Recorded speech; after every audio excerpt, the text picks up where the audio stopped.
Hello and welcome to a special episode of Guess That Record. I am your host, Jackson Reed. This episode will be a little different than what we usually do, but it's still super exciting what we're going to be talking about today.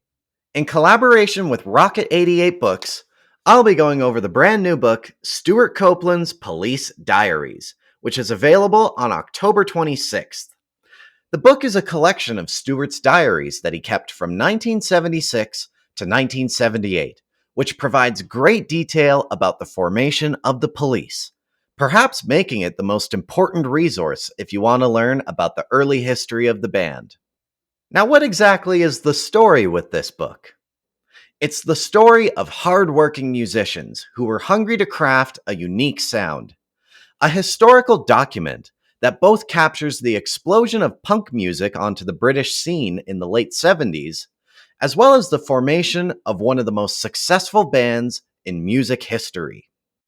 Now, I always like to be inclusive for anyone tuning in, so let me give a quick rundown about the Police for those who may be unfamiliar with the band. The Police were a British rock band that formed in 1977. The lineup for the majority of their history consisted of Sting on bass and lead vocals, Andy Summers on guitar, and Stewart Copeland on drums. The band's style can best be described as a fusion of rock and reggae. With hits such as Every Breath You Take, Roxanne, and Message in a Bottle, the group reached staggering heights, with many considering them to be the biggest band in the world at their peak. After the release of their final and best-selling album Synchronicity in 1983, infighting amongst the group caused them to break up, as the three members went on to pursue their own projects. They reunited for a successful comeback tour in 2007, which was the highest-grossing concert tour of that year, and the band's music continues to have a lasting impact to this very day. The Police have sold over 75 million records worldwide, making them one of the best-selling bands of all time. Obviously, The Police Diaries is told from the point of view of the band's incredible drummer, Stewart Copeland. As the son of a top CIA officer, Stewart grew up moving around the Middle East, but when he was a teenager, the family finally settled in London. His older brother Miles got into the music business as a manager, representing successful prog rock bands like Wishbone Ash.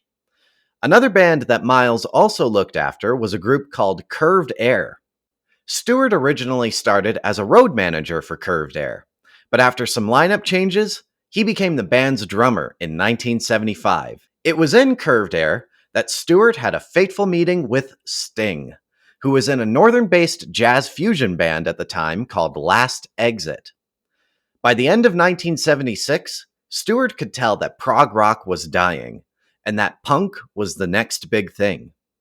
As Curved Air broke up, Stewart wanted to get on the punk train early.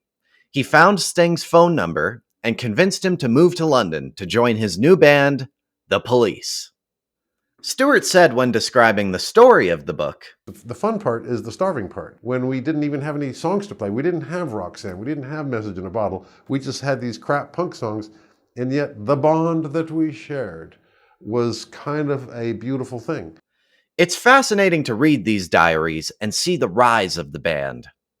Echoing Stewart's point about the starving part, the band had to take on many side gigs before they eventually created momentum for themselves. They would serve as the backup band for other singers, fill in as session musicians, or in Stewart's case, write gear reviews for drum magazines. They had to claw and fight for every opportunity, and after getting a deal with A&M Records in 1978, their first single, which happened to be Roxanne, didn't even chart, forcing the band to keep working incredibly hard until they finally started to see some success. One of the most interesting things to learn from reading the book, which many people may not even know about, was that Andy Summers wasn't an original member of the band.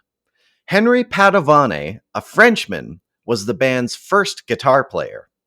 The book also details the clear evolution of the band's sound. With Henry being a more straightforward guitar player, the band played thrashy punk music. But when they eventually switched over to Andy, His complex playing sparked Sting to begin writing the songs that would come to define them.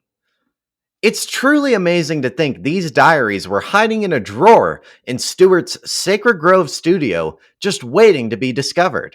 In here, in the inner fastness in the bowels of the Sacred Grove, I have this drawer. And in this drawer are all the diaries of all the years gone by.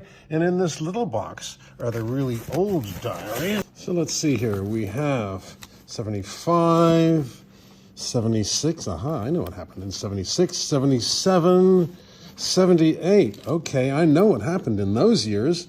I think it's quite rare for a noteworthy band like the Police to have their early history completely documented like this. It's a great thing that Stewart was keeping track of everything, as we can now look back and see the whole story of how the Police came to be. If you're wondering why the book more or less ends in 1978, it's because Stewart stopped keeping a diary towards the end of that year.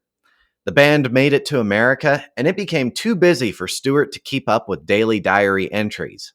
However, if you're interested to see the continuation of the story, you can check out Stewart's documentary Everyone Stares: The Police Inside Out, as Stewart switched from pen and paper to a film camera to document the band's journey.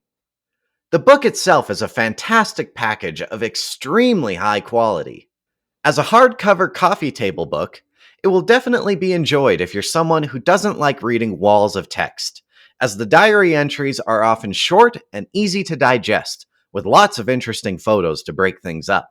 Each diary entry has been transcribed from the original sources for easier reading, with Stewart's present-day commentary included for noteworthy entries in order to better explain the significance of those important events.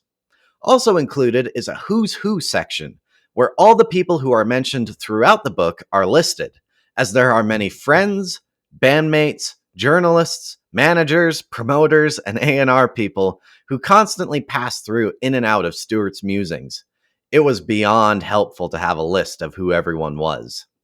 Besides the standard edition of the book, there's also a limited signature edition, which is still available for purchase. This copy of the book is signed by Stewart, contains a poster, and includes a CD of unreleased demos recorded by Stewart during this period. All in all, Rocket 88 has completely outdone themselves with this whole offering. While this book will definitely be a great pickup for Police fans, I think it equally serves as a resource for fans of punk, as Stewart was able to document the birth of the punk movement. We hear his tales of seeing bands like the Sex Pistols and Johnny Thunders and the Heartbreakers, but as the Police began to play shows themselves, we see them share the bill with other influential bands of that era, like The Clash, The Jam, and The Damned. Punk was a big shakeup on the whole music industry at the time, so it's very cool to see how the movement began from Stewart's point of view. And naturally, since a lot of the book is also just Stewart living his day-to-day life, it provides great insight into what life was like in London during the late 1970s. Overall, I can't recommend this book enough. Stewart and Rocket 88 have delivered an incredible package that tells the origin story of one of the greatest bands ever, as it actually happened. If you're a fan of the Police, heck, if you're a fan of music, you should buy this book. Now, this is the important part. If you'd like to get the book, you can order it from rocket88books.com or policediariesbook.com. Those are the only two places where you can buy the book. It won't be available on Amazon, and it won't be available in the bookstores. So if you plan on getting the book, make sure to visit rocket88books.com or policediariesbook.com. And once again, it's available on October 26th. Lastly, I have to thank Rocket 88 Books for providing me with an early copy of the book for this episode. And thanks to you, the listeners, for tuning in. I always mention it, but the more you listen, the more we get to do cool collaborations like this, so I greatly appreciate the support. Make sure to leave a 5-star review wherever you listen, and tell your friends to check us out. We're also on Instagram at Guess That Record. With all that being said, we'll see you on the next episode of Guess That Record.